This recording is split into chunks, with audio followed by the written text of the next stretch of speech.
বন্ধুরা, পুজো কেমন কাটলো? আজ বিজয়া দশমী।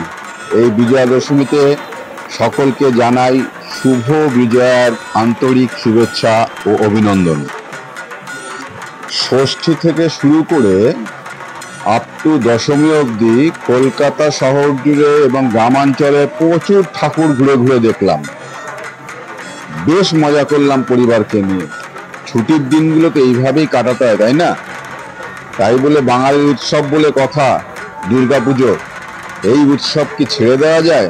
বৃষ্টি হোক আর যতই যাই হোক, বেরোনো চাই বাড়ি থেকে।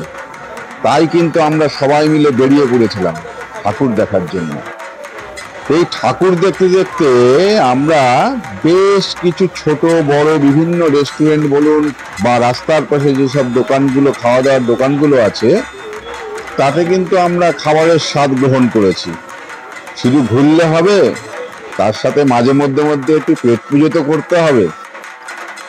আর দশমীর দিন অর্থাৎ পুজোর শেষ, সেই দিন ঠিক করলাম আমাদের মধ্যমগ্রামের নতুন একটা রেস্টুরেন্ট ওপেন হয়েছে এই পুজোতেই, অ্যারোমা বলে। সেই অ্যারোমাতে আমরা খাবো বলে ঠিক করলাম। রেস্টুরেন্টটি মধ্যমগ্রাম শ্রীনগর 3 নম্বর গেটের পাশে, অর্থাৎ একেবারে বাদু রোডের একদম পাশেই অবস্থিত। রেস্টুরেন্টটি মোটামুটি আকারের, কিন্তু ডেকোরেশনটা খুব সুন্দর। এই ছবিতে, ভিডিওতে আমি আপনাদের দেখিয়েছি যে ভিতরের ডেকোরেশনটা তারা কিরম করেছে।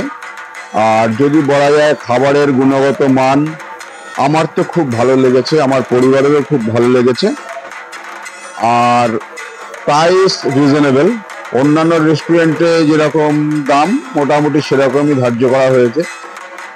সব মিলিয়ে আমার ওখানকার পরিবেশ বলুন, খাবারের গুণগত মান বলুন, ওখানকার কাউন্টারে যিনি বসে আছেন বা যারা খাবার সার্ভ করছেন, তাদের প্রত্যেকের ব্যবহার মোটামুটি আমার খুব ভালোই লেগেছে।